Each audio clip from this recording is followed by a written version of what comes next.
Catégorie sport extrême, j'ai eu envie de voler un petit peu comme Iron Man, comme ce super-héros. C'est sa combinaison qui le fait s'élever dans les airs. Et bien aujourd'hui, c'est possible grâce au flyboard. Et ce que je vous propose de faire, c'est de découvrir de quoi il s'agit. Et je vais juste vous garantir que c'est pas de tout repos.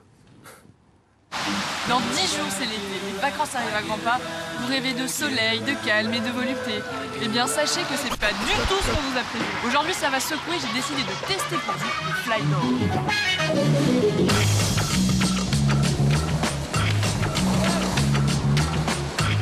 Laurent, bonjour. Ça va? Bonjour Célia. Alors, c'est toi qui vas nous faire découvrir le flyboard. Est-ce que tu peux nous dire en 2 mots ce que c'est? Alors le flyboard, c'est un appareil qui va permettre de voler au-dessus de l'eau.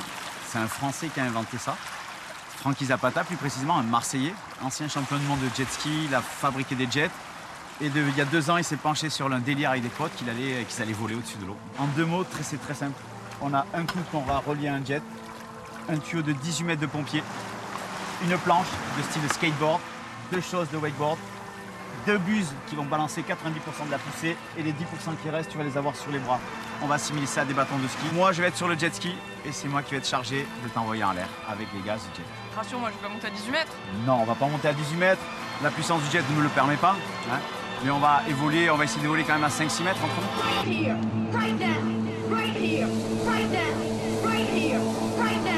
Ce qui va faire varier la hauteur, c'est la puissance du scooter des mers qu'on va avoir. Aujourd'hui, j'ai un 215 chevaux.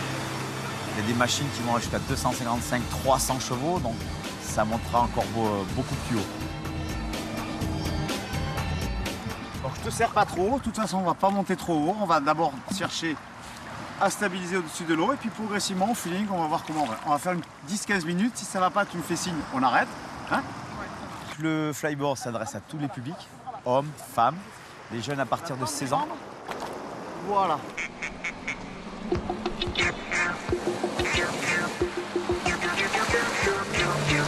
C'est la danse des canards qui en sortant de la main se secouent le bas des reins et font coin coin. Et comme les petits canards, il faut que tout le monde se marre, remuer du popotin en faisant coin coin. À présent claquer du bec en secouant le plus la veille avec beaucoup plus d'entrain et des coin coin.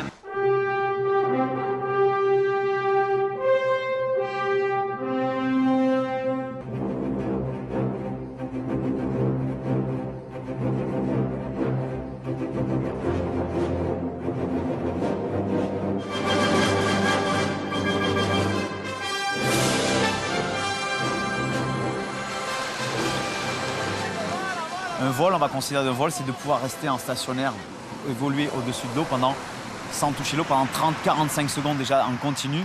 On va considérer ça comme un vol.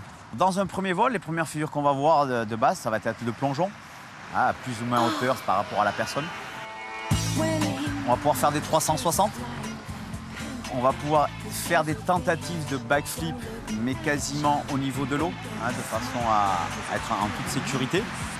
On va pouvoir se déplacer vraiment sous l'eau comme un dauphin. Hein.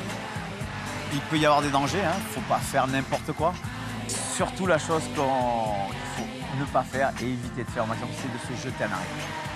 De se jeter en arrière, on va regarder ses pieds, on va commencer à perdre l'équilibre. Et là, quand on se jette en arrière, c'est là qu'on risque d'avoir des petites commotions dans le dos, les cervicales, ces choses-là.